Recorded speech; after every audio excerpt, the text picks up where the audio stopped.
Yesuus Kiristoos Israa'el qofaaf ergamee jedhe Maatiyos 15:24 dubbii tana hin fudhatamoo hin mormitu.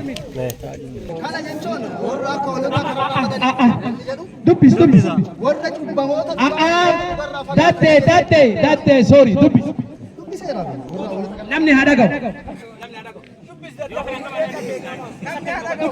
Dubbis. Hunduma dubbisa.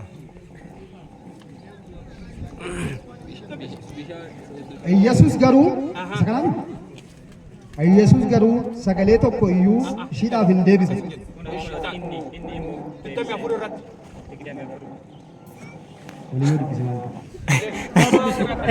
Inni gubbaa inni jalaa sagalee waaqayyootii miti maal? Deebii qaba.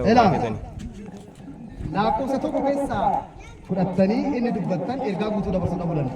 Jecha waaqaati miti. Jecha waaqaati. Guutuu yoo dubbifte hiika guutuu sii kennu. Hiika guutuu sii kennu.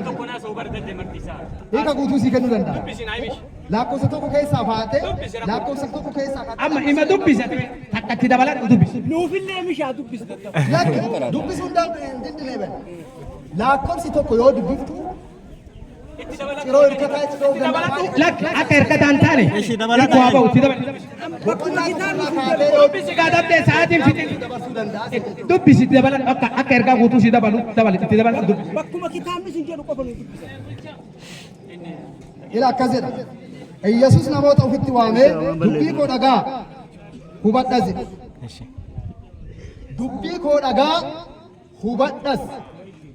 Dubbii isaa namni dhaga'ee hubate moo jireenya argata. Yesuus jedhe kana.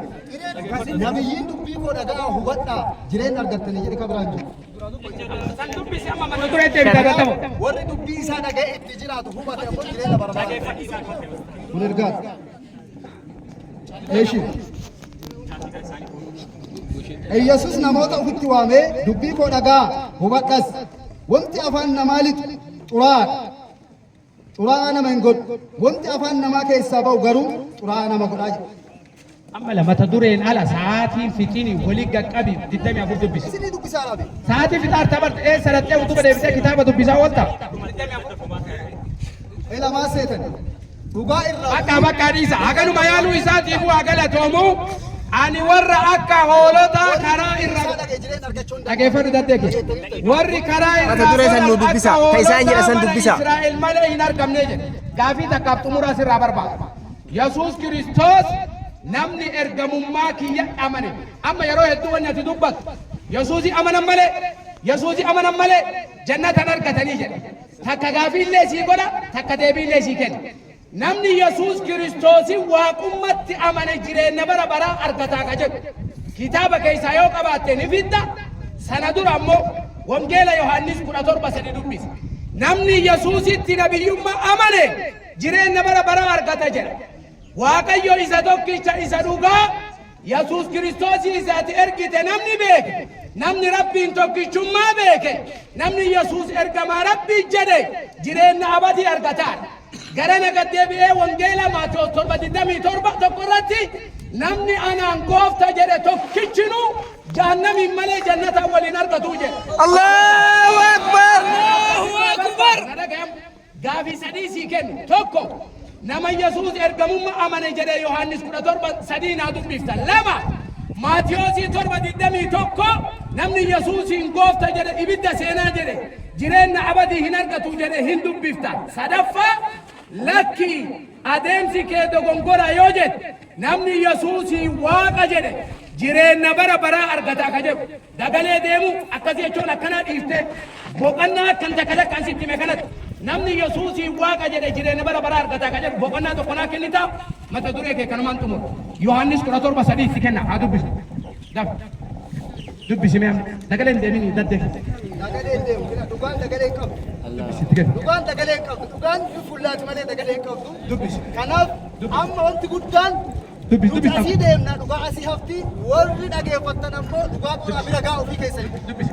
Ila amma gorsa jaanii si dadde kadari lakkoofsa keessaa dadde qulqulluu guutuu dubbisaa yoo dubbisika sadii kun dhiisoo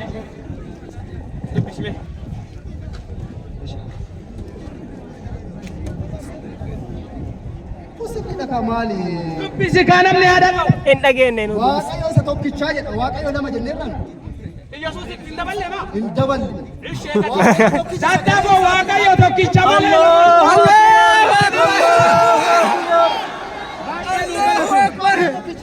Waaqayyo Yesuus isan. As garagas dubbisi. Tokkicha nu waaqa lamatti namanne. Addeemi dubbisi. Yesuus Kiristoos waaqa isa dhugaa isa tokko san isa lafarra deemee dhala namaatiif Kana dubbisi, kana dubbisi. Kana dubbisi. Kana dubbisi. Kana dubbisi. Keessa sharkee. Dhagaa dhageeffadha. Waaqayyo isa tokkicha. Anillee waaqa tokkicha amana. Waaqayyo tokkicha. Daddee dhageeffadhu dubbisi. Sirrima jedhees. Jechuma nuu dubbisi ibsan kennini namni dhagaa dubbisi. Waaqayyo tokkicha. Akkuma dubbiin jedhu. Guutuu dubbisi. Isa tokkicha isa dhugaa. Isa Yesuus Kiristoosin. Isan jedhu Yesuus Kiristoos. Hin jedhu. Isan jedhu kaa. Isan jedhu. Akkas hin jedhu. Isa dhugaa. Yesuus Kiristoos. Dhagaa. Dhagaa ka. Yesuus Kiristoos isa ati ergites beekuun jireenya bara baraati jedha. Yoo maaliif maal dalagan? Yoo Yesuus Kiristoos hin beekne. Maalummaa isaa. Ergamaa taas ta'uu. Allahu Akbar! Allahu Akbar! Namni jannata rabbii barbaadu maal barbaachisa? Allah! Tokkichummaa rabbii ergamaa ta'uu nabiyyi isaati. Tokkichummaa rabbiiti amantamoo namane. Allahu Akbar! Ta'uu amantamoo namane. Allahu Akbar! Siyoosii tokko 21 takkatti ittiin haa dabarbaree. La ilaha. Maatoo torba 21. Ergamaatu. Arrabu. Diddamii tokko naa dubbista akkatti fuudhee biraa deemu. Diddamii tokko. As keessa. የአማርኛው ደግሞ የተሻለ ነው። ማቴዎስ 7:21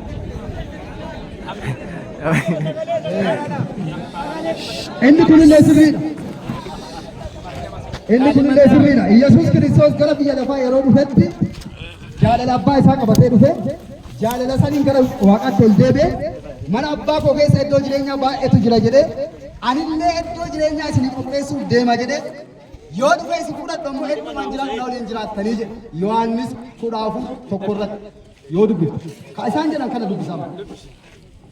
Yesuus jaalala abbaa koo isa waaqa irraa nama hojjetutu mootummaa waaqaatti gala malee namni gooftaa naan jechuu duwwaadhaan galaa miti jedhe. Allahu Akbar!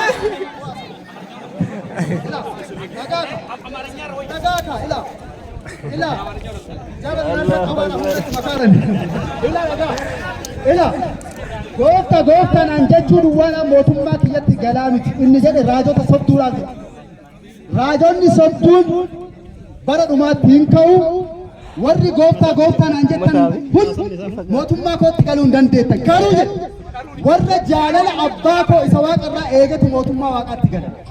Jaalala abbaa koo isa waaqarraa eegatu mootummaa waaqaatti gala.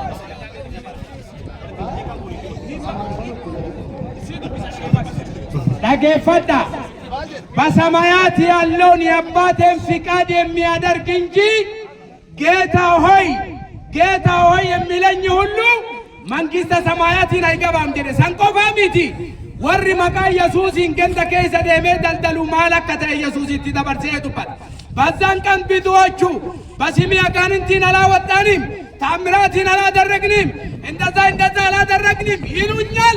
እናንተ አመፀኞች ጀለቶታ ወራ ሀቀ ከይሳ በሄ ከኔ ራቁ ብዬ ይመሰክርባችኋለሁ። ወሪ ነብይ አላሁ አክበር